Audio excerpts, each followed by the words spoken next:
This episode of A.C.M.G. Presents Talk Time Live is brought to you in part by Viewfinder's Identity Search and Design. Your choice for web design, graphic design, and all multimedia development needs. Visit VFISAD.com and let us bring your vision to reality. Hey, this is Mega Ran, teacher, rapper, hero, waffle lover. And you're checking out A.C.M.G. Presents Talk Time Live. Turn it up and share. What up, Dax? It's time. Talk time. Let's go. Anime, comics, movies, and games that come on and let's get it. Talk time. Anime, comics, movies, and games that come on and let's get it. Talk time. Anime, comics, movies, and games that come on and let's get it. Talk time. Anime, comics, movies, and games that come on and let's get it. Talk time. Live. Started in the 80s with Matt Cross. Dudes in the hood might have called that soft, but I carried that cross like Jesus did. Fast forward, I teach the kids to learn how to let go, live life, and show love to all things that don't matter where y'all from. And luckily, there's a show called Talk Time. We've been waiting for this for a long time. Dax kicks the facts on all the geek news, special guests and unbiased reviews. Suburban kids, the hipster street dudes, all can learn something new. Me too. I heard words when no faith is empty. I stayed the course, so my haters tempt me. Beat the podcast, that'll make them envy. It ain't too trendy, it's A.C.M.G. Anime, comics, movies, and games that come on and let's get it. Talk time. Anime, comics, movies, and games that come on and let's get it. Talk time. Anime, comics, movies, and games that come on and let's get it. Talk time. Anime, comics, movies, and games that come on and let's get it. Talk time. Tightrope walking on the poverty line, on the grind only, cause we gotta be. Will it get better? I don't know, man, probably. Young prodigy, but the streets made a mockery out of any kids who would dare ever try to be different. But I broke the mold like pottery. I'ma be better. They called me an oddity. Said I would make it, they thought it was comedy. But giving up ain't in my genealogy. 1 in a million like odds for the lottery. There's a great big world out there I gotta see. Carved out the path. All you gotta do is follow me. Follow me. Never let a naysayer bother me. Honestly, honesty's been the best policy. And I prefer quality over quantity. Yo, shoot, Talk Time Live Zone. I gotta breeze. Peace. Anime, comics, movies, and games that come on and let's get it. Talk time. Anime, comics, movies, and games that come on and let's get it. Talk time. Anime, comics, movies, and games that come on and let's get it. Talk time. Anime, comics, movies, and games that come on and let's get it. Talk time live.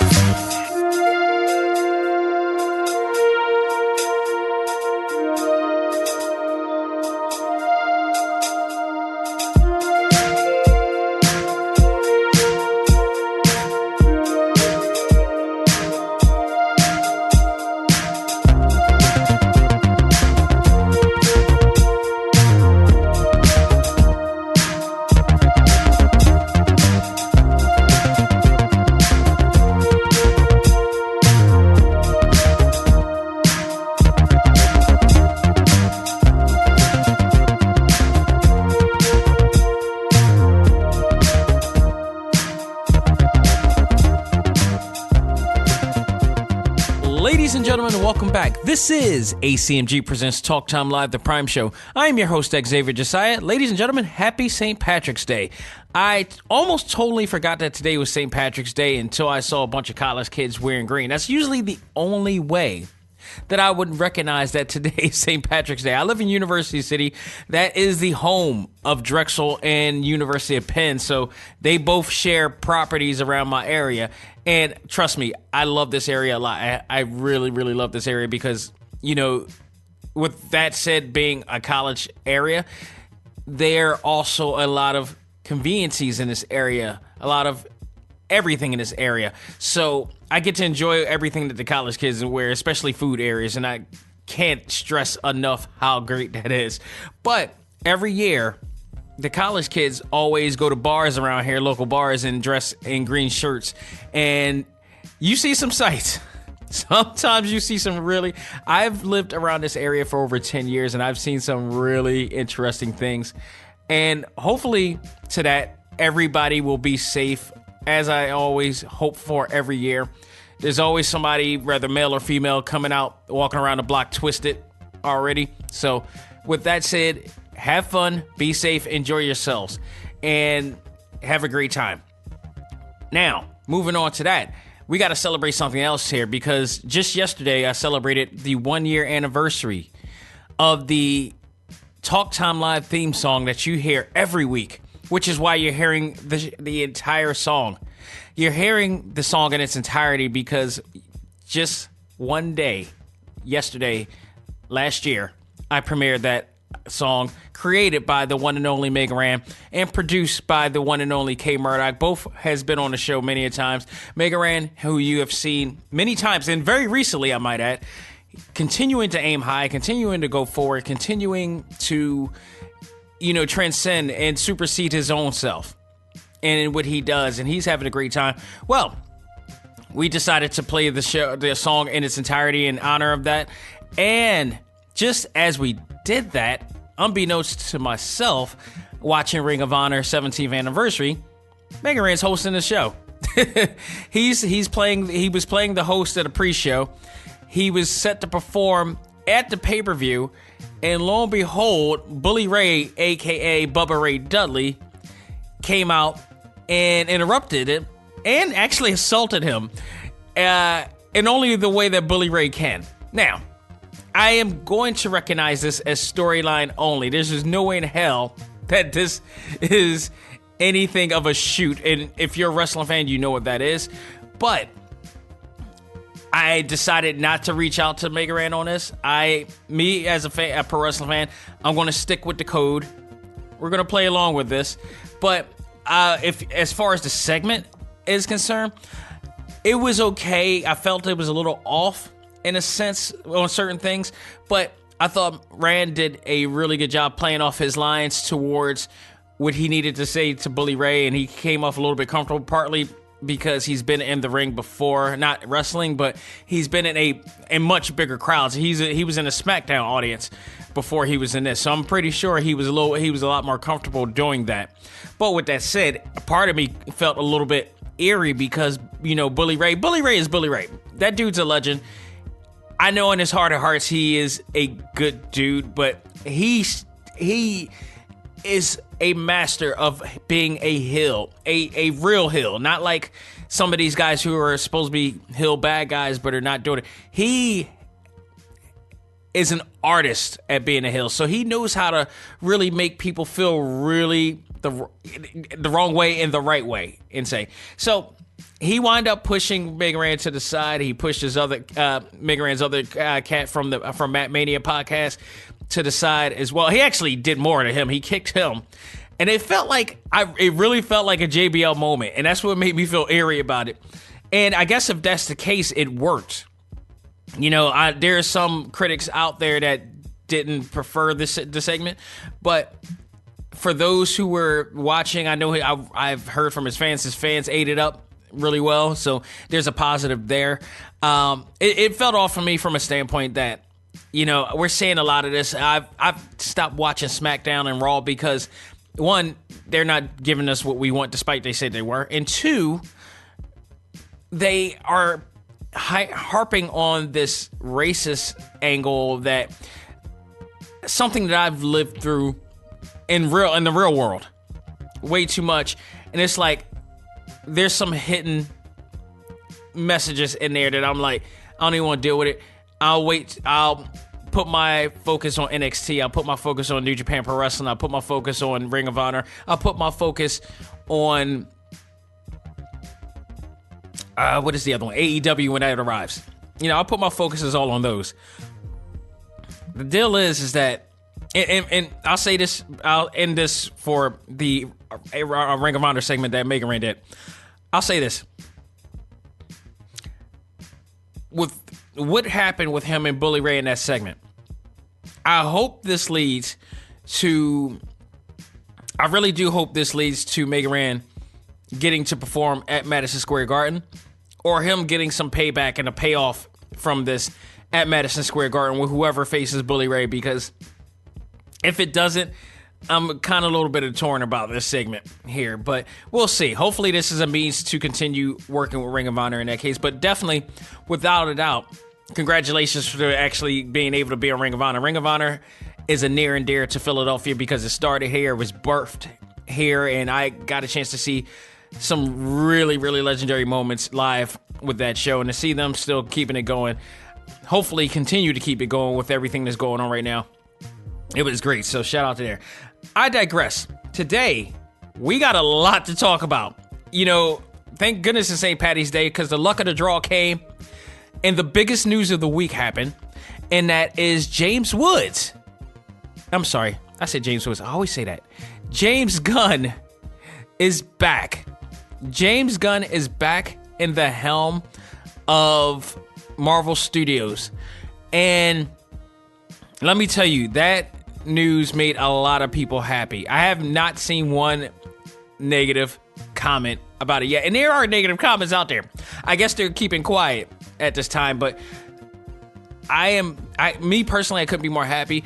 I was going to make that just a part of the what's new in the world of A.C.M.G segment, but because of how big that situation is, we got to talk about this in the talk topic because it's bigger than just one mention of a segment.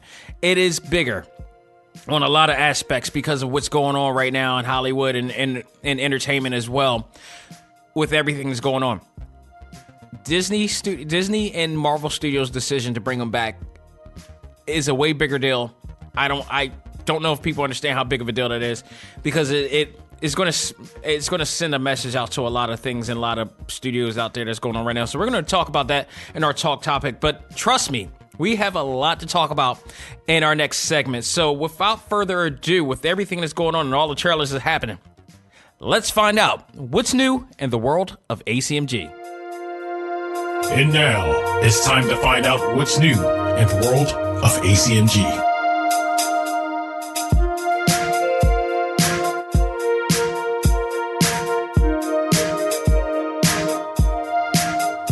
Okay, for those of you who didn't realize this week, there was a big outage between Facebook and Instagram. Of course, if you don't know, Facebook owns Instagram. So they decided, unbeknownst to anybody, to do a major shutdown of the system, driving a lot of people crazy about what's going on.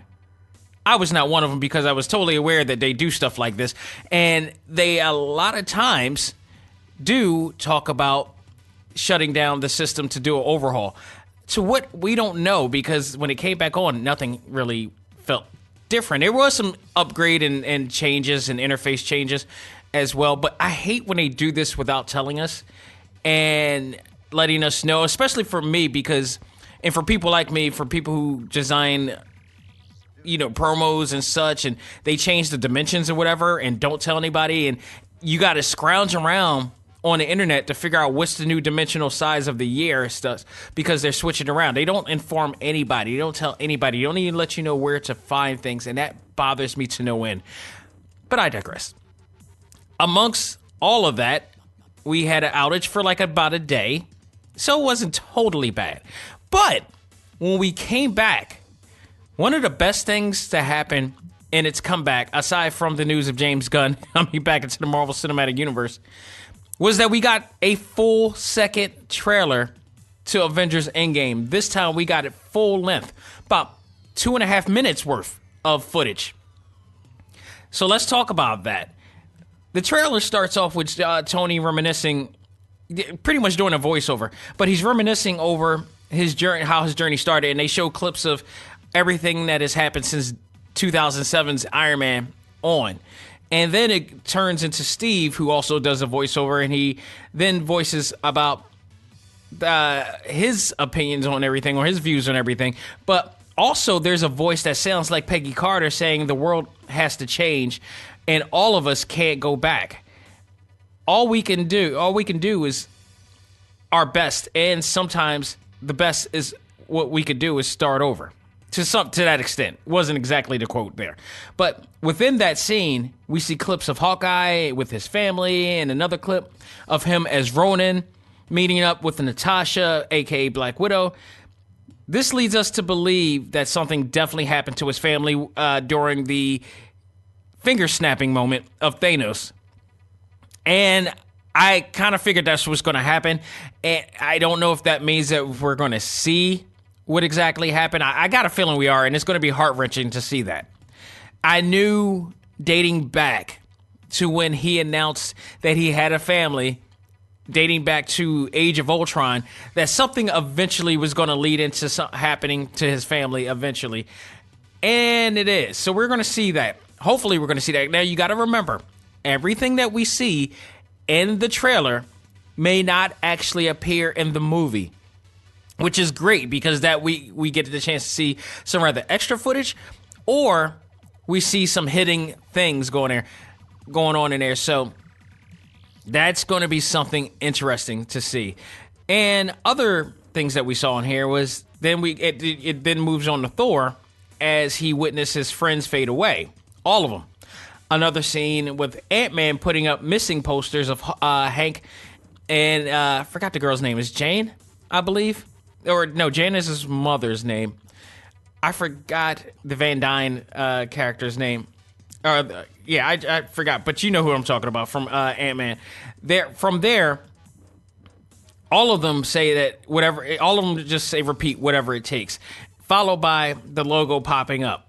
So then there's it's kind of an end scene of that trailer where we see Thor facing up eye to eye, face to face to Captain Marvel as he summons Stormbreaker to see if she flinches, in which she does not.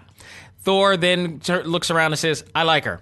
I like where that went. And I can't help to say that trailer it gives me chills. As all of the Marvel cinema. I don't understand why, you talk about a new category for the Oscars, why hasn't trailer become the new topic in category for the Oscars? They actually do I would say Marvel has done such a phenomenal job with every single trailer since the first phase, since Iron Man 1. They have done nothing but absolutely outstanding trailers to hype people for a movie. That should not be overlooked. I don't know why the category of best trailers, because they should have won awards for that a long time ago. And so much so that a lot of other movies pattern their trailers off of what Marvel has done. I give an example, Suicide Squad. They immediately took from Guardians of the Galaxy and tried to, get that same heat, in which they did not. It failed. It didn't fail miserably because they used Bohemian Rhapsody, which is always a cool thing to do, but they dropped the ball in doing that. So I really believe if the Oscars really want to do something, a new category, not popular movies, do trailers. Dude, the trailers alone, the way that they're edited, the music that plays on, Marvel should get an award every year for those, bar none. Easy get.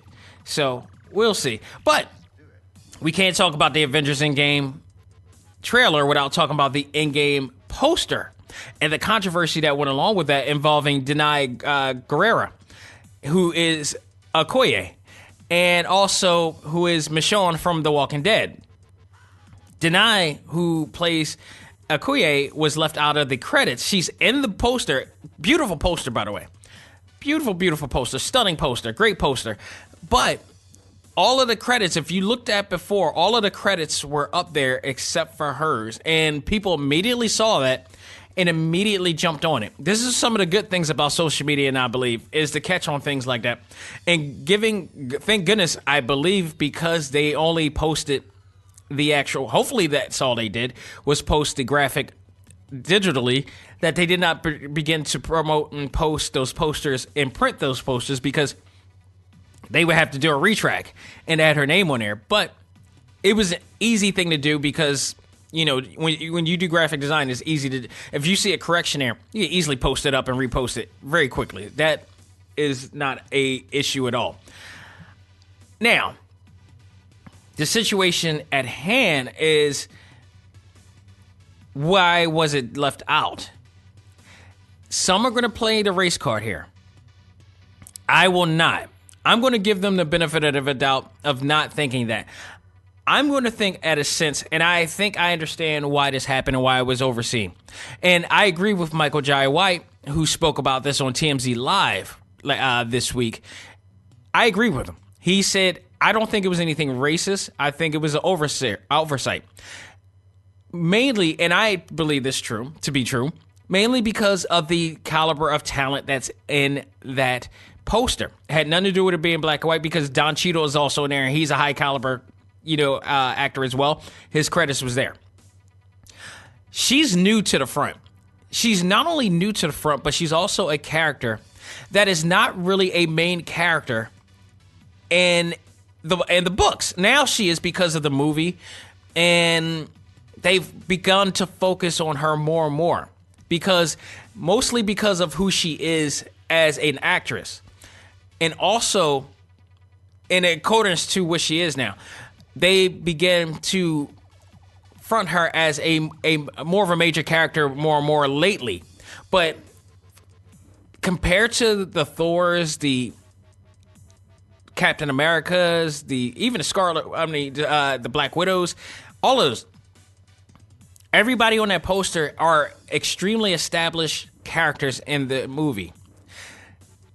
Even War Machine, even Rhodey to some extent. Rhodey kind of is like the side dude himself. But one, it's Don Cheadle, and second, he's been established so many times in the series. I can understand how they possibly may have overlooked her to some extent. I believe, doesn't mean it's true, I believe that this was just an oversight more than it was just an intentional or unintentional racist type of situation. But given the situation, and we don't know how. Now, if we watch the movie and we see that she has more roles in this and more parts in this movie, yeah, you kind of want to say, like, okay, you guys really screwed up. But I can understand why they did that. But nonetheless, it was corrected very quickly. Marvel added the whole thing very quickly and changed it so everything's back to normal. I don't think people should really this is one of those things you should pick your battles with. I don't think this was one of those things. It was one of those intentional racist things, or unintentional or subconsciously racist type of situation. I think based on the tier of the character, that kind of plays into it. But then again, one would ask that, why would put her in there if you're not going to give her credit? Because she obviously is going to be a part of this movie in such a way that they had to put her on a poster. So, it's here nor there. I just chalk it up as a dumb mistake on their part. And they were able to correct it. So all is forgiven on my part, at least. Again, a love or forgiveness depending on the situation. So there. But nonetheless, with that said, the poster is awesome. It may be a poster that I want to consider getting and hopefully hanging up in my office as well. This is one of those things where I need to get a box framed for it or something like that and really hook it up really nice in this, because it's a really awesome poster. I got to find a place where to get those. Now, you got to understand, to get these posters is not just the original poster. It's the actual movie poster. I used to work in a movie theater, so one of the things that I've learned is that those movie posters, one, are expensive. Two, you could tell the real movie posters when you move it to the other side and it's in reverse. There's a reversible side to it. That's to let you know that that's an authentic movie poster. There was something I never knew until I worked at a movie theater to find out. And it's really kind of awesome that they do that. So you really gotta get at it and go for it if you want an actual authentic movie poster. That, and they do cost money, so you want to keep those in mint condition as well. They do appraise in time, especially depending on which movie poster you got. So I believe there's possibly more value to movie posters than it is comic books these days, which is really sad in this case. So let's continue the trailer reviews here and talk about Aladdin. Aladdin's trailer came out. Another fleshed out 2-minute trailer where we got to see more of Will Smith. And it looks like social media, the fans are starting to warm up to things now with Will Smith being a genie, now that we got to see a little bit more. The one thing that I did take a notice of is how much they are mimicking a scene-by-scene type of situation, which is awesome. Because if you're going to do an Aladdin movie or any of those Disney movies, I truly believe that you want to give them total respect and reprise the roles that made the animated movies so well. And when it came to Will Smith playing the genie, he got his own groove. We got to see a little bit more of him, and I gotta say, I still want to see more, but not bad so far. It's really moving it in. I know a lot of people probably feel guilty by even liking a little bit of it because they respect the legacy of Robin Williams so much. But with that said, it looks like they're finding a way. They're working hard, or have worked hard to find a way to give Will his own groove with that character, because Robin Williams did such a powerfully strong performance as that character. It's hard to think about anybody else doing it. It's like almost saying Will Smith did so well as Matt Lauer on Bad Boys. It'd be hard to see who else would play that character, and it damn sure would be Robin Williams. So Robin Williams would be able to play that character. Can Will Smith play Genie? There may be a possible yes to this, and we'll see. We're going to probably see more, unless. And the other thing that was cool about that trailer too is that some of the scenes that Will was playing, you do recall seeing those scenes from the cartoon, from the actual animated movie. So my only thing that I am really becoming afraid of with these movies is I feel like they're killing off, and maybe I'm exaggerating, I don't know. Maybe I'm overthinking this, but I feel like with all these live action movies, which are awesome, Dumbo is also coming out too. A No Crow version of Dumbo, I might add, is coming soon. But with all these live action versions of these classic animation or animated movies that are out, one has to wonder, will they ever go back to traditional classic hand-drawn animated shows and movies? Disney, for those who don't know, for those who didn't grow up in the era that I grew up in, Disney was once known as the American animated studio, the all-time best animated studio. Their animations, if you look back to when Steamboat Mickey was out there, and the classics like Cinderella and Snow White and the Seven Dwarfs, the originals, which I got a feeling that's going to be the next one. Even Lion King to Aladdin, all that. You saw some phenomenal, The Little Mermaid, The Fox and the Hound, Winnie the Pooh. You saw all that, and it was like beautiful, absolutely beautiful, stunning frame by frame animation. Some of it done in a garage, no doubt. And that art style is dying. It's like when back in the day when we used to buy toys, they were made by die-cast metal, which was probably some of the best materials to use for toys at the time, with the exception that there was something going on with the lead-based situation with it, which they didn't stop using it for some reason. I don't know if they ever found a way to solution from that now, but that's the thing. It's just like a dying art right now. And its place is CGI. It's, the Pixars and all that stuff, which is awesome, but nothing is better than hand drawn. I guess this is why a lot of people are diverting over to, or migrating over to anime to some extent, because it still gives us that quality hand-drawn style animation. I know they do some CGI and some 3D rendering and stuff like that, but for the most part, it's all still hand-drawn in studios and such. So it's, I will say, I just saw Christopher Robin finally on Netflix. Thank you, Netflix, by the way, for that. I could not, and with that said, these live-action movies are working. I could not stop smiling at this movie, and it was very heartwarming movie, especially times when Pooh, there was a lot of essence of Hook, if you guys remember that movie with Robin Williams playing Peter Pan, and again, Robin Williams, he playing a grown version of Peter Pan and such. One of the best movies of all time. Yeah, just absolutely love it. But this felt in a essence of that, because Christopher Robin grew up, but he left 100 Acre Woods. And to be honest, if I knew that I was actually going to meet and marry Haley Atwell, I would have bounced out of the 100 Acre Woods like Tigger myself. So take that for instance. It's Haley Atwell, man. Come on. But I digress. No, the movie was very heartwarming. I absolutely loved it from start to finish. They did a phenomenal job recreating a live action version of Pooh and the Gang and Tigger and Piglet and Eeyore, especially Eeyore, done by and voiced by my dude from Everybody Loves Raymond. So I really enjoyed it. If you haven't seen Christopher Robin and you are a Netflix owner, add that to your list. It's a very great. It's a tremendous movie. really hard. I think I would say that that's a movie that you should watch when you need cheering up.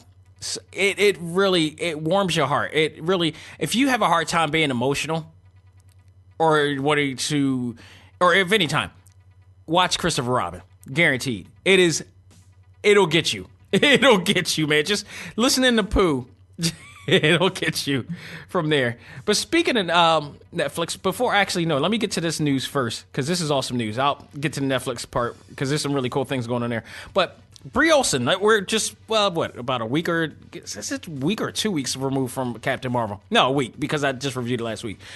Just a week removed. That movie's been breaking records again for Marvel.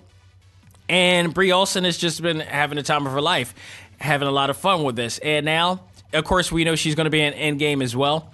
So, credit to her for during an interview, and I forgot which interview this was, but in her interview recently, she credited a lot of her role models. One of them was her mom, there was a few others. But she had fictional role models as well. Again, we talked about this before. And we talked about how mainstream with anime is becoming a thing. We found out that it's because people like Ronda Rousey always promotes Pokemon or Dragon Ball, especially Dragon Ball Z, because she credits Goku for her training, for her inspiration, for her hard training that she does when she was in the Octagon.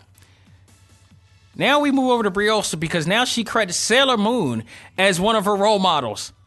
And this blew up majorly on social media. This became a huge thing that she mentioned that. That's a huge thing.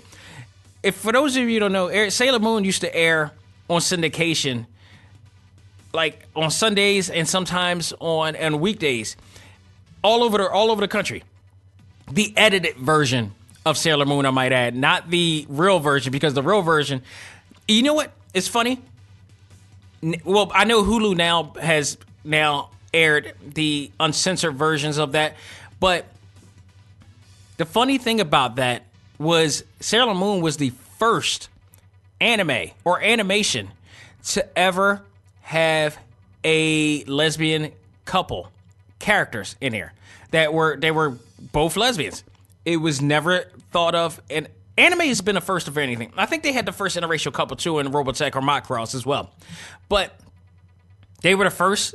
I believe Saturn and Neptune, if I'm correct. I know Saturn was one of them. I don't know if Neptune was the other, but Sailor Saturn and Sailor Neptune was in fact a couple. They were both in a relationship with each other. When it got to America, that was not the case. They edited the hell out of that part, and now Hulu, years ago, Hulu decided that they were going to bring it back out. And they were going to embrace the fact that Sailor Moon and or was it Venus? Maybe it was. But that they were going to embrace that the two characters would be, everything would be unedited, uncensored. Everything would be it. Because the show, if you unedit it and uncensor it, it should not be playing for kids. There's some things that were, questionable for kids in there. But it was great for, a teenage to an adult, type of situation. But nonetheless, and I watched it too, trust me. But nonetheless, that was who she grew up with as a kid. And that's awesome.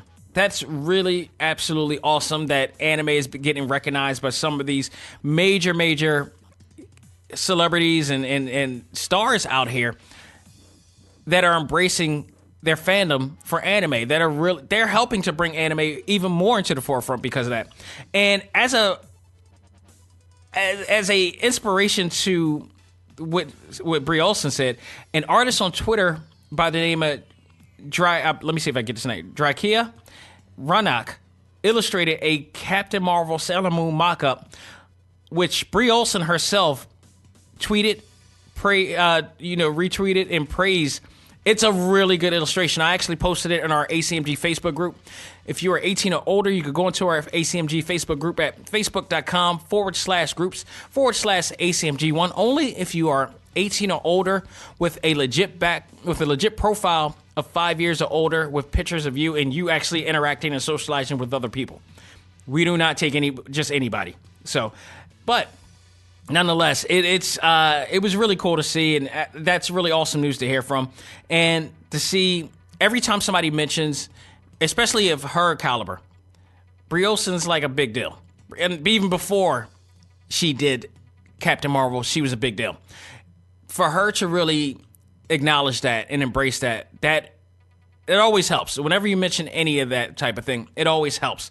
So shout out to anime. Once again, gets a major point in the culture. So let's get into some game news real quick. I don't talk games much about this because we got our Select Star podcast, but this came too later in the week, so I wanted to bring it up. But Street Fighter 5 is still not only playing, still not only an EVO main, like an EVO main event game to play. It's like the top tier game still after all this time. It's been like a few years since that game has been out. And it's still a main event game for people to play on EVO every year. But they still producing content for that game as well. Like new suit skins, whatever stages. I don't normally pay attention to this, but this one was really cool and near and dear to my heart. I may actually pick this up. But if you guys don't know, if you guys remember, if any of you guys that watched the original anime of Street Fighter 2, the motion picture. Not the motion, yeah, was it? And it was, what they called the animated movie or the motion picture, one of the two. But it was the really, really cool anime, like back then when the US came out with the Jean-Claude Van Damme version. Japan came out with their version, which was way more accurate to the video game than what we came out with in America. That was atrocious, but it was comedy. It was great bad comedy right there. So they wound up, there's a particular scene at the beginning of the anime where you see Ryu and Sagat actually fight, which is taken from scenes from Street Fighter 1. And basically what's happening is that they're fighting each other, and it leads up to Ryu doing the infamous moment of doing the Dragon Punch with Scar's actual chest and leaving that huge scar in his chest where he should be bleeding profusely upon that, and probably considering where they were in the field, he should be dead because there was no ambulance for him. But it's anime, it's make-believe, what do you go? But it was an absolutely great scene. And then furthermore, after that, he did shoot him, he did throw a fireball at him. So, all right, Sagat should be mad dead right now. But that scene was so great because they were in a windy, dark night. It was nighttime. They were in a windy field. Everything was just blowing. It was just a very dramatic moment for both of them. Well, Capcom has decided to create or recreate that actual field into a new stage for people to use in the game, which I believe if you play the arcade edition, you'll be able to play that within the game if you buy it. The game, the actual scene from that is called Field of Fate, and it's basically the field where they fight at. You can own that stage on Street Fighter V for only $199. Or you could use your fight money, which is up to like 40,000 credits of your fight money in there. So if you have enough fight money, you don't necessarily have to actually spend real money for it. You can just go in and use that to do it. I wish they could do it like a whole thing where it's like you could use your fight money and then use the remaining for whatever, like they do on a eShop, but they don't think like that. So, but it's for $199, that's not a bad deal. That's really not a bad deal, and it's a great stage. So if you're still playing Street Fighter V Arcade Edition, go jump at it. That's awesome right there. So now, let's get into the Netflix news. Netflix is looking to add more anime to their library, and they got some great, great titles in their anime. I mean, they don't have that many Funimation titles in there, but they have their own titles that they claim their own. Just so many great ones. Well, Netflix just acquired 3 new studios to partner with, and one of them is Anima, the other one is Sublimation, and the other one is Davis Production. Many of you are known what they've done. One of which, JoJo's Bizarre Adventure, is now airing on Netflix. The first one where Dio and Joestar have first met. So they're at the very beginning. Whether they will get the other versions, I really hope they do. Now, granted, I do have Hulu too, and they're also on Hulu as well. So you will be able to find it on there if you own Hulu. But now if Netflix owners don't own Hulu, you got JoJo's Bizarre Adventure in there, and I highly recommend you. It is ridiculously wacky, but also action-packed. And it's thrilling, too. There's some thrilling moments. I got to watch the recent episode of Diamond is Unbreakable from last night. I haven't seen it, but it's getting so good. It's so bizarre. It literally, they really hanker on the term bizarre because there's some really weird things happening in this anime, but it's awesome at the same time. So that's on there as well. They also announced to come to streaming networks, to this streaming network is Dragon Dogma, which is surprising. Dragon Dogma, based on a Capcom game, which, by the way, if you own a Nintendo Switch, that game is going to be coming soon to Nintendo Switch. So you may want to invest in that. And I believe it is created by the guy, by Hideki, I forgot his name, from the director of Devil May Cry, worked on this game too. So it is said to be really, really good. And it's coming out, I believe, next month on a Nintendo Switch. So stay tuned for that. There's a lot coming out for the Nintendo Switch next month. So including a new Dragon Ball, the Dragon Ball Heroes game is coming out. They just announced it on America, but we'll talk about that on Select Start as well. Spriggan makes its return. If you guys never seen Spriggan before, that was actually a classic anime as well. They're redoing it. It'll be illustrated by Ryoji Minagawa. So I look forward to see what that is happen when that comes out. Ghost in the Shell, CASAC 2045 will be coming out. A new Ultraman anime is coming out. And I did see that. I did see clips of that, and I'm interested. When it comes to Ultraman, I'm a little bit iffy because I never really dug the original like that because I grew up in a later in a more modern type of era where it was like, eh. But then Fox came out with a new version of it and dubbed it years ago on 4Kids TV when they used to do that. And that version was funny because the dubbing that they did for it was very comical. It was very, very comical. I really enjoyed that one. There was some really funny lines that they were saying in the dub version of that. Almost to the point that it was like, that wasn't something that was targeted for kids. But I honestly, that was one of my favorite Ultramans ever. And if I could find that series that they did, I would love to watch that again. Just for the dubbing alone. It was hilarious. But Ultraman is coming, and it looks like it's going to be an anime form this time. So it's coming April 1st. I'm looking forward to that. Maybe I'll actually review that. We'll see. See if I'll change my mind about that. Vampire in the Garden by Wit Studios is coming out as well. Super Crooks, a story by Mark Miller and Linnea Francis Yu, who are the creators of Kick-Ass and Want It. Take that into consideration as well.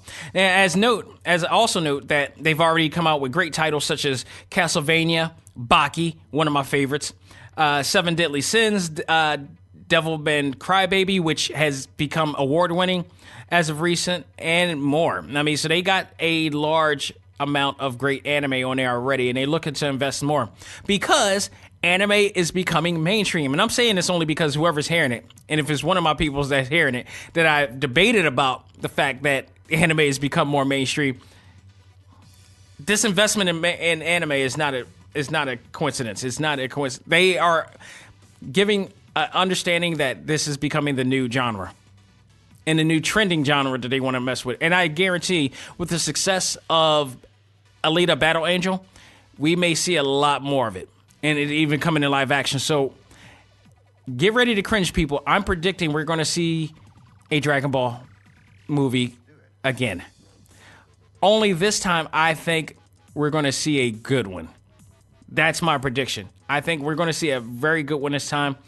And we'll see how that goes from there. So, last bit of news. One more trailer, people. One more trailer. Warner Brothers, DC, and Nickelodeon has released the trailer for the epic comic book crossover Batman vs. Teenage Mutant Ninja Turtles. We talked about this before a while back that they were doing this. And now, we finally get to see the trailer. And I'm telling you, I am so ready for this. I am so ready for this. If you guys haven't known or weren't aware of this, yes. Not only is this a crazy concept for a animated movie, but this truly is based on an actual comic book, 2 series of comic books that they've had where they crossed over Batman and the Turtles. And remember, you got to remember, the Turtles are in the game Injustice. Injustice 2, I forgot. You got to remember, they were in Injustice 2. Remember, I think, was it Evo? No, I think it was the Injustice tournament on E-League where they premiered the Teenage Mutant Ninja Turtles coming, and everybody went literally balls to the wall, crazy over that news. It was like absolutely balls to the wall crazy with this news. Blew up 12 o'clock at night. They premiered it. Nobody thought that those guys were coming, and their wildest dreams were going to be on this game. But it makes sense now, because now that we see these crossovers with Batman and the Turtles and everything, it's happening. So let's talk about what happened on the trailer. The trailer shows Batman and Batgirl talking about their interaction with the Turtles and the Foot Clan fighting. There's another clip shows the Penguin trying to fight off what he believes is Batman, only for it to be the Turtles themselves. The trailer also shows the appearance of both Ra's al Ghul, Shredder, and the Joker, who plots to take down the Turtles and Batman. The one and only Troy Baker is set to reprise the role of Batman, and Tara Strong returns as Harley Quinn and Poison Ivy. This movie looks like it's going to be absolutely fun.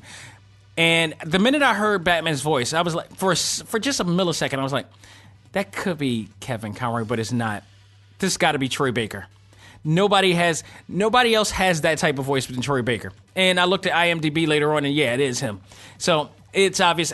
He's like the only other guy that I am a fan of playing the role of Batman than Kevin Conroy, because he comes up as close to Kevin Conroy as you could possibly get. Not exactly, but as close. So, but I would say all the voices, and I do like the guy who does the actor who does the recent Batman and Young Justice and some of the other movies as well. He does a pretty good job as his own. I've warmed up to that one already. But Troy Baker, that dude, his voice is spectacular. I mean, just hints at you. This is why I love playing Infinity Blade, just to hear that voice. It was just, I'm like, damn, this is really Optimus Prime S. This is Peter Cullen level, voice play right here. So that is pretty much it. They haven't really said when that movie was coming out, by the way. I don't necessarily know, but I am ready for it. I am looking very much forward to that movie. I can't wait. And actually, I'll probably do a review on that movie when it comes out as well. So stay tuned for that when it comes. But ladies and gentlemen, that will do it for this edition of What's New in the World of A.C.M.G. We're going to take a break, come back, and really dig deep into the issue of the return of James Gunn coming back to the Marvel Cinematic Universe, what that means, what he's still going to be doing, and much, much more. We're going to talk about that right after this.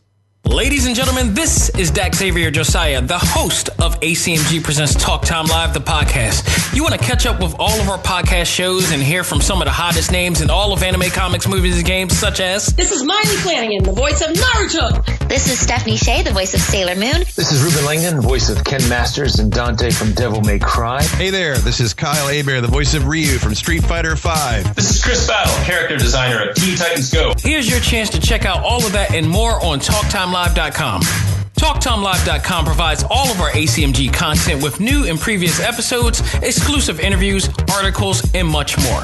Visit TalkTimeLive.com and let us help you learn to let go, live life, and love all things ACMG. Talk Time Live. This is Felix Chevrolet, a.k.a. Bag of Tricks Cat, and you're listening to ACMG Presents Talk Time Live. Do it. And now it's time for our talk topic of the week. Ready? Fight!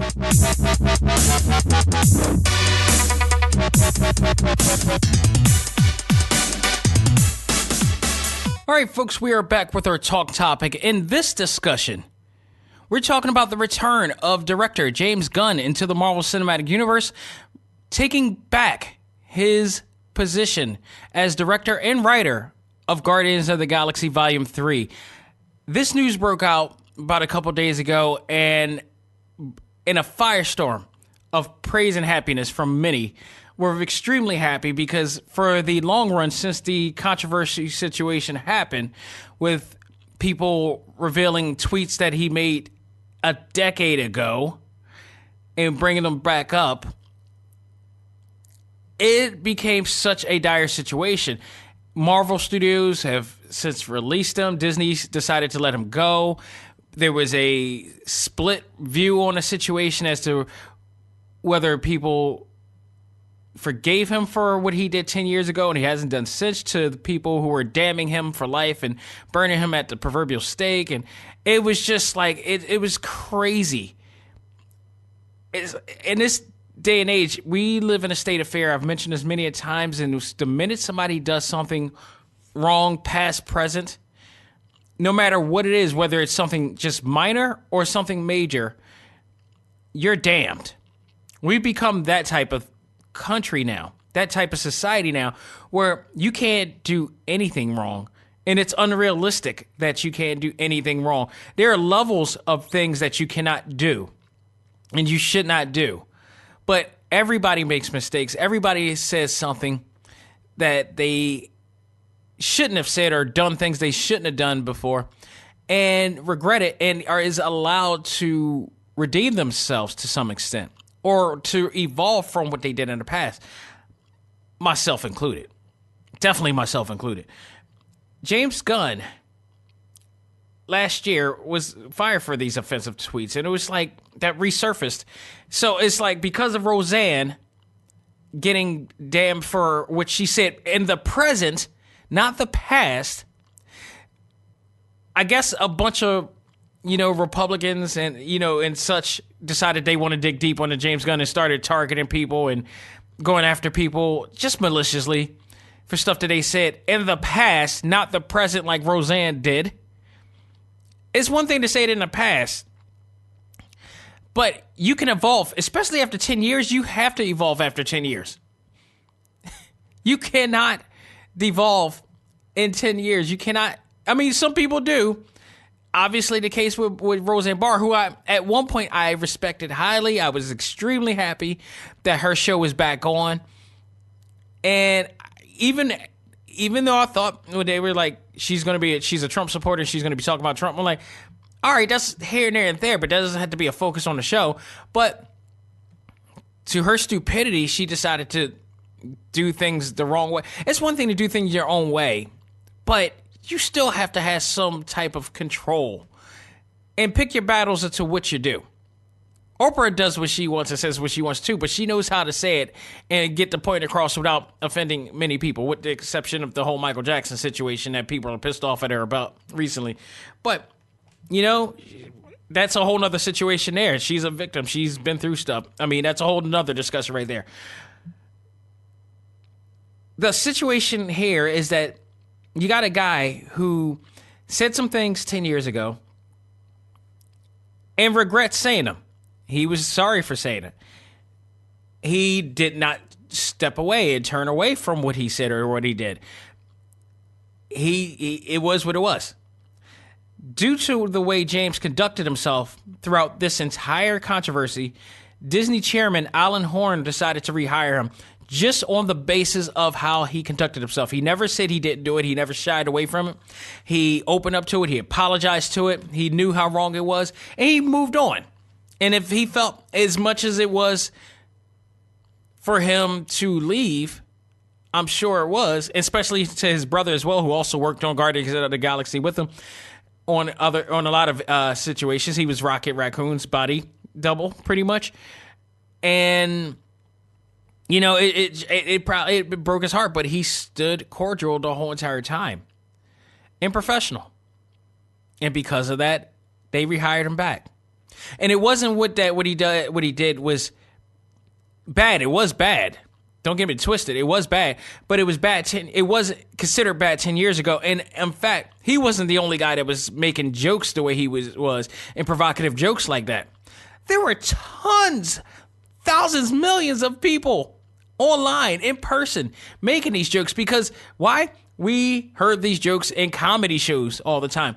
So if comedians are saying it and getting away with it on live TV, on network television, on cable, it's got to be all right for everybody else to say these things. And it was okay to say those things at the time. Doesn't mean it was right to say them. But that's the way it was back then 10 years ago. And even further, 20 years ago. And even further than that, 30 years ago. Doesn't make it all right. But we learn from those mistakes. We evolve from those mistakes that we've made and move on to make a better tomorrow. That's how it works. We can't go around living life perfect because then we don't learn. And if we don't learn, there's nothing to improve. And there's a lot to improve. So we can't go around pretentiously thinking that, everything is perfect, or we can't learn from what we've done, or we can't grow from what we've done. Some people want to grow. Others don't. Again, Roseanne, who, because of her actions in the present, she lost the show. She lost any opportunities. She lost a lot of money. Got some money back, but still lost a lot of money, a lot of her respect at most parts. I mean, like, she's nowhere near as respected as what she was before this whole entire controversy. I can tell you that now. But, I mean, she became like Bill Cosby bitter at this point. Like, this is Bill Cosby bitter. Really, truly is. And if you guys remember how Bill Cosby was bitter before all the controversy with him went down, he was griping about society big time because of what he saw. In some cases, I understood what he was talking about with that. But she was recently making these accusations and making these statements and such, and targeting people. James Gunn, for many ways, has been considered a Boy Scout. That's just been the thing. He was considered a Boy Scout. He's been a part of some really good things in his life prior to those comments, and nobody found comments other than 10 years ago. And they were bad. They were bad, especially considering today's standards. They were bad. But it's not something that he's advocated since then. People are allowed to change. People who are bad can become good. People who are good can become bad. They're allowed to change. You have to give people a chance to change. There are some things that are forgivable, that warrant forgiving, that has merit of forgiveness. What we're seeing right now with R. Kelly, that's a little bit too much. What many speculate and accuse of OJ, nah. I mean, there's some things that you just can't forgive. In some cases, overlook. This is not one of them. I believe people can change. Again, I bring myself. When I was in school, when I was in high school, and in middle school and all that stuff, dude, I was a terror. I was a bandit. I have got into some really bad trouble. And there was a time that I said, when I was in a disciplinary school, there was a school in Philadelphia here called Cato. A lot of you know that name. Also go by his name, E.S. Miller. It was at the time an all boys disciplinary school. Now it's become unisex. I think it was the dumbest, absolutely idiotic thing to do. I knew they were doing it for budget purposes, maybe, but the worst thing that brought us into that place was trying to get attention to women and to actually show attention to our parents. That was a whole nother thing, at least with me. But I was a trouble kid. And I started realizing after a while that if I keep going this route, there's no going back. There's going to be a level or a certain type of way where I could go deeper. I won't be coming back. I could end up in real jail, which was like Glen Mills up here in our Pennsylvania area. And once you get in there, it's just done. You become a statistic in society. I didn't want to become that. I had too much to offer. And I knew that I had to grow up. I had to change. I had to evolve from what I was doing. I had to work hard to get back into the respect and means of my peers. That means I got left back a few times, purposely left back because I wasn't applying myself. So I had to get back into the swing of things. I had to go back and work hard. I had to study hard. I ended up finding myself applying to a school that can possibly get me in the right grade that I was in and graduate in the same year that I was meant to graduate, and I did it. And from that point on, I understand what hard work was. I understand what it means to earn the right things that I want in life. And it wasn't going to be easy, but I got through it. And it led to me still working my ass off right now, earning what I want and doing the things that I've dreamed of. And it's not easy. You got to work hard to do all this. And in essence of that, you got to evolve in what you're doing. So I decided to get away from all of the negativity in my life, to get rid of all the friends I like, to stop saying some of the things. I stopped N-bombing ages ago. because I recognize the shackles that applies. A lot of people try to say that is, a means to take it back. Well, if we take that back, in my opinion, we should take every other racist thing that everybody ever said and take it back into our own. But I don't think we should. I don't think we should take any of that. I don't think we should say any of that. That's just my opinion. And that's a whole nother discussion in itself. But I digress. I stopped all of that, began to evolve all of that, decided to go a whole nother direction. Had I done that today, I don't know if I would have been able to get that opportunity because of the way society is. Because society, and as hypocritical as it is, society is that the minute you do something wrong, you're damned for life. And that is the most irresponsible, idiotic, inexcusable, pretentious thing I've ever seen. Because mostly those who are damning others got their own dirt or have done the same thing, but refuse to acknowledge it, and in the midst of don't want to be targeted to be anybody else.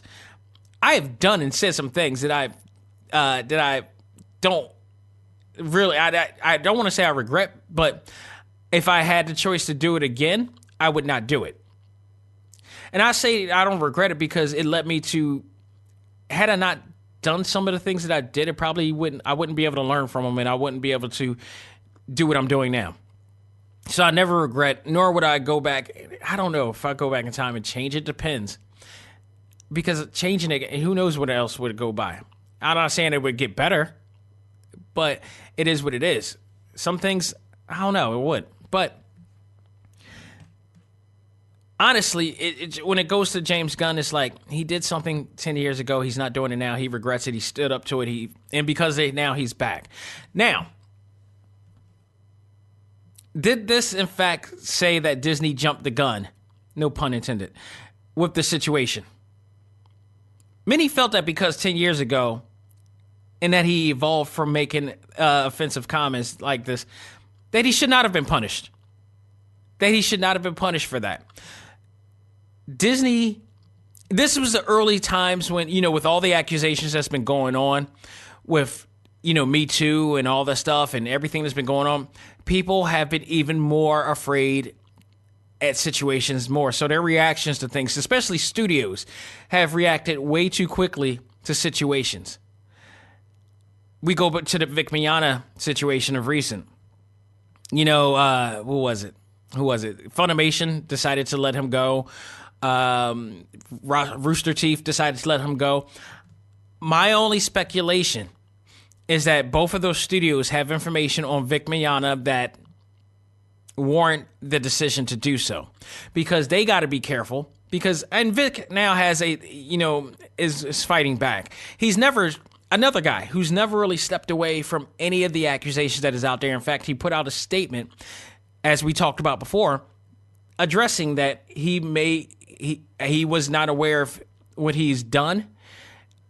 But if he did, if he did in fact do them, he apologized for them. He can be a little bit, touchy. He can be a little bit, embracive to his fans, unintentionally, with the intentions that people think that he's doing. And I've talked about this before, how sometimes people may be unaware of what they do. And then if people don't address it to them, they won't learn. There are people out there who just aren't socially aware of the things that they do. And I said it before. I know people like this. And it only gets worse because people expect other people to be fully understanding of social cues and social awareness. That's not always the case. Realistically, not everybody is raised with that type of awareness. They expect that to be a natural instinct. No, that's a nurtured thing. Those are nurtured situations. You are not always aware. Your parents have to teach you. You have to learn it from just being around people. Maybe that's not the best way to do things. You have to be nurtured into those things. Some things are not naturally learned, especially that's why there's such different subcultures out there. The nerd culture. For years, nerd cultures are based upon people who are culturally unaware or doesn't know how to react culturally to other different subcultures. And because they're isolated. And what happens is they don't learn how to socially connect and communicate with other people because of that. So it's just those situations. I believe Vic was one of those situations. Now, It's a varied situation of people. There are people who are making accusations. He's fighting back. He's not stepping away from it. We'll see how that goes. Going back to James Gunn, again, his was based on words.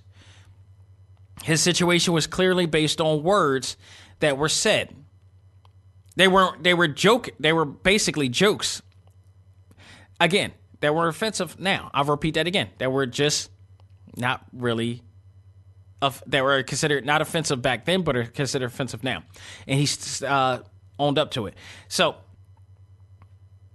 this is leading to our country and culture into a more archaic ideology, which, in fact, is an outdated thinking, in my opinion.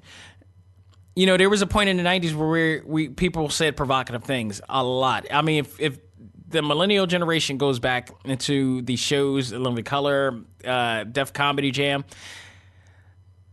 the Bundys, which is still airing in local syndications, you see a lot of stuff that's happening now. That's what we were doing. Some of it was still funny to me, and some of it is not.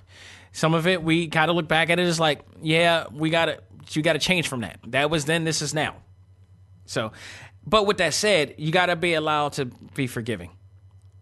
You know, we talk about the hypocrisies of our society. It is. I think everybody needs to admit that they've done wrong and not stop trying to feel like that they need to be perfect or that they are perfect to some extent to any region. It's not. Because like I said before, I guarantee you there are millions of people out there that has made comments, opinions, and jokes itself that are not famous and are not being punished at the same time. You could go back in a lot of people's accounts and probably see there's a lot of people who, especially because everybody wants to be a comedian on social media.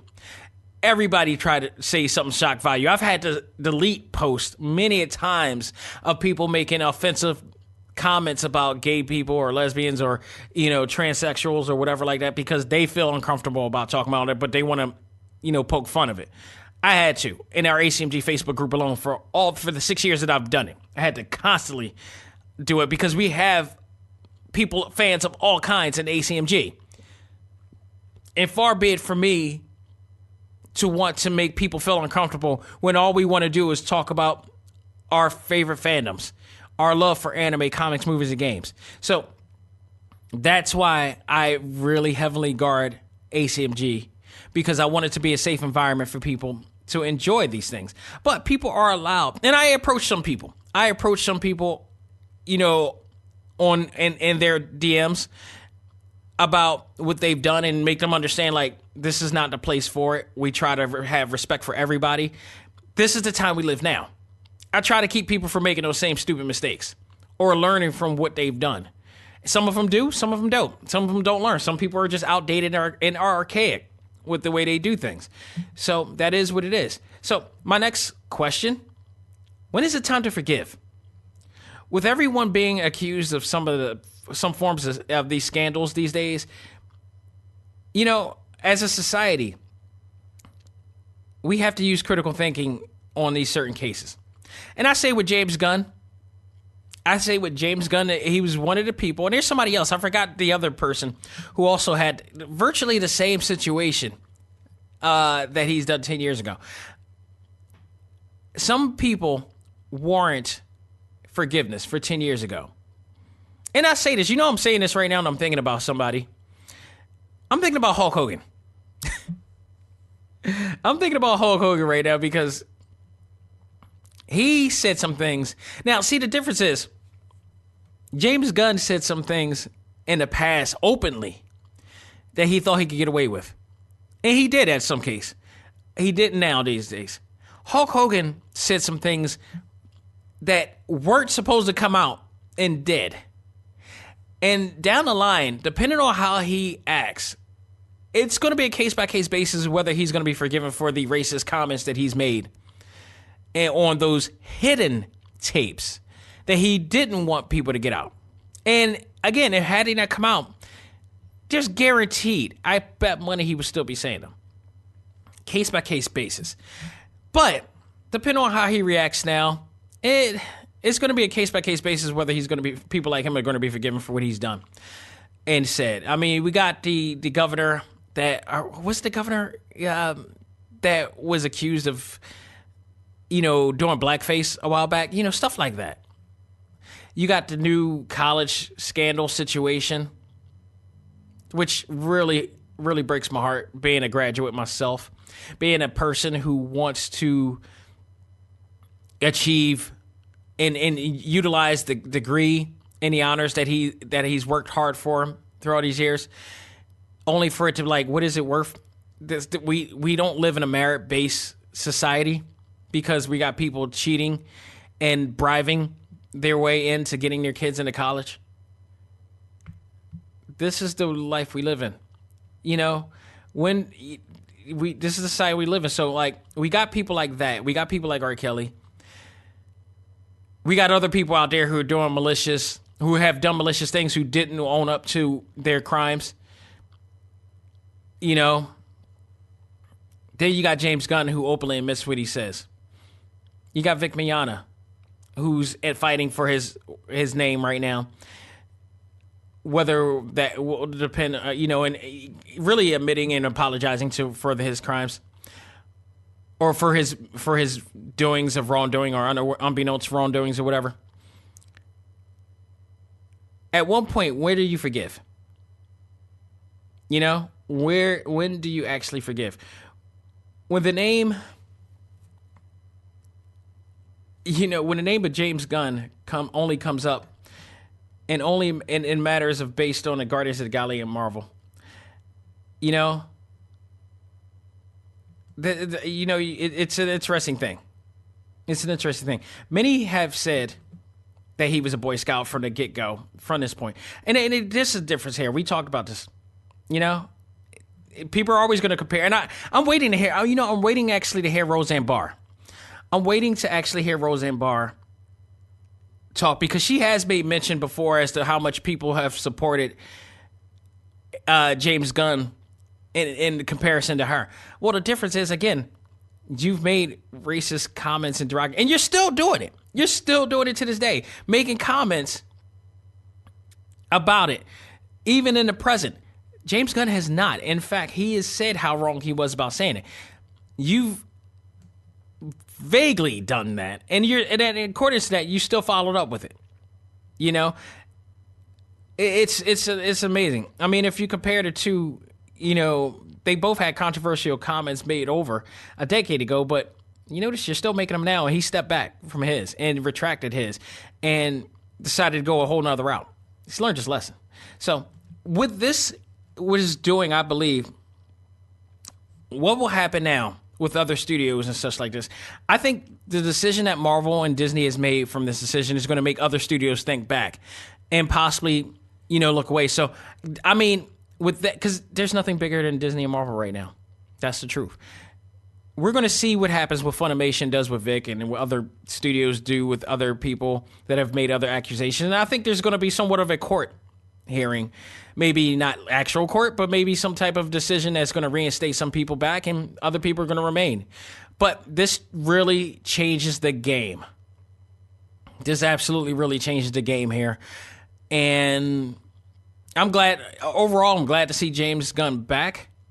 I am absolutely glad to see it, because I actually watched Guardians of the Galaxy 1 or 2.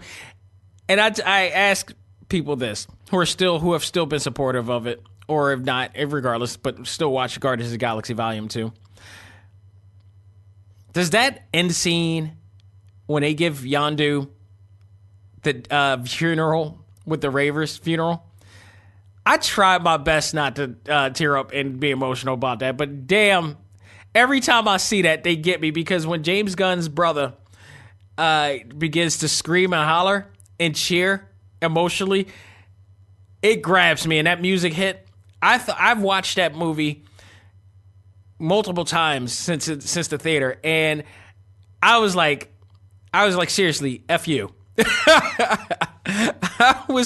I literally cursed that. I'm like, F you, Gunn, for still getting me. That scene is so heart-wrenching when they do the fireworks and everything. We need that back. And furthermore, who are they going to find to replace James Gunn to do Volume 3?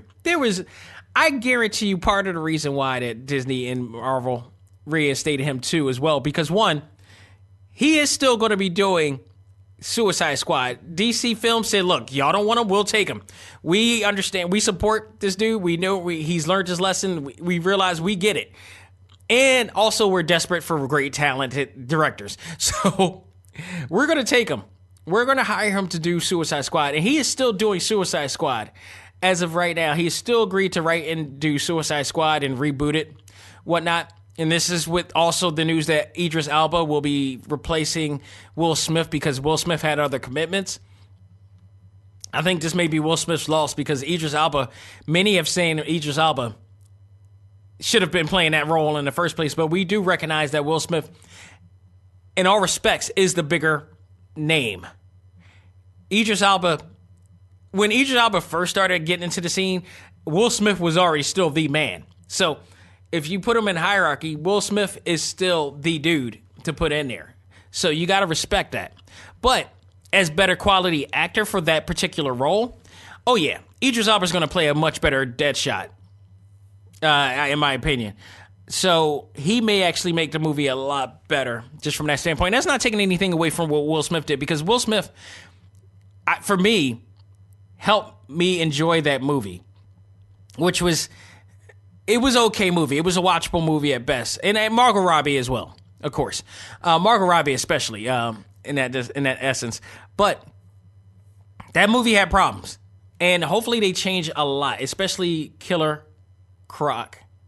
Because I watched it again like a few months ago, and I was like, yeah, they dropped the ball. They really dropped the ball with Killer Croc, making him look the way he did. They need to CGI him immediately. Now, hopefully that's what James Gunn will do with that. But yeah, he's doing that, which means also that the movie will eventually, that will have to be postponed, unfortunately. I'm looking forward to seeing Adam Warlock. I'm looking forward to seeing what they do with that. And I believe I'm more anticipated now for Suicide Squad and the new Guardians of the Galaxy. But the other part is, will he continue to, be the forefront for all the cosmic movies? Does he get the same deal? I mean, they have to. I think they have to. Just let him be him. Let him do him. As long as he continues to be the guy that he is. And I think he will. This was a big deal. This was a big deal for him. This is a big deal for everybody out there. This was a message for all of them. Everybody out there. They're not bigger than anything. Do not forget that you have these opportunities. These are privileges. You are not the privileged. These are the privileges. You are involved in these privileges. You're benefiting from it. And at the same time, they're benefiting from you as well. So, you got it. But there has to be a balance of understanding from both realms. And this is why it needs to be an even playing field on both realms. And it normally isn't, but they should be. Because studios and companies, and not just studios, corporations, all of them, they need to address how valuable each and every person is. And then at the same time, the people need to understand the privileges that they have for being in this company. This is how it used to be in the 80s. This is what I used to believe it was in the 80s when I was growing up, because I felt like everybody's job was valued. Today, not so much. And I think we need to get back to that. Even if you're just a crossing guard or, a fireman or whatever. I mean, firemen get their respect more than ever now. But, just the small convenience store owners, all that stuff. I mean, you just need to value everybody in some cases. But just know your grounds in that case. But in essence, I digress. I am very happy James Gunn is back. And that means we can all enjoy every bit of Infinity Wars and Guardians of the Galaxy and anything else that is going to be involved in the cosmic universe involve James Gunn. I'm here for it. So that is it, ladies and gentlemen. That will do it for this edition of A.C.M.G. Presents Talk Time Live. What a week we're going to have. We got some more news coming with games, hopefully this week on Select Start. So if there's any game news, we'll definitely come up with that. I may actually have a new game to review, so we'll see. But there is some game news coming up, so we'll talk about that in our next Select Start this week. Next week, what is it? Us is coming. Jordan Peele's really highly recommended, highly anticipated, highly acclaimed return thriller, Us, is coming back. This movie looks insane. And I'm not a horror movie fan, but I am a Jordan Peele fan. So I'm going to take it in like I did with Get Out. because I feel like there's going to be a message to this like it was before. So I am going to go in and review Us, give you my opinion. This is good. I'm going into it because I'm not a horror movie dude, but I'm not a thriller dude. But I think what Jordan Peele has done, I got to support him. I got to put the money in and support the dude. And I'll find out how really crazy this movie was because I'll be reviewing that next week. So stay tuned for that. And hopefully much more. And hopefully we could get Ruben Langdon in sometime soon to talk about Devil May Cry 5. And whoever else is going to be on this show soon, too. So stay tuned for all that and more. Ladies and gentlemen, that will do it. On behalf of myself, all I got to say is learn to let go, live life, and love all things anime, comics, movies, and games. This is A.C.M.G. Presents Talk Time Live. I am out here. Take care and have a great week, people. And be safe out here today with St. Patty's Day, for God's sake.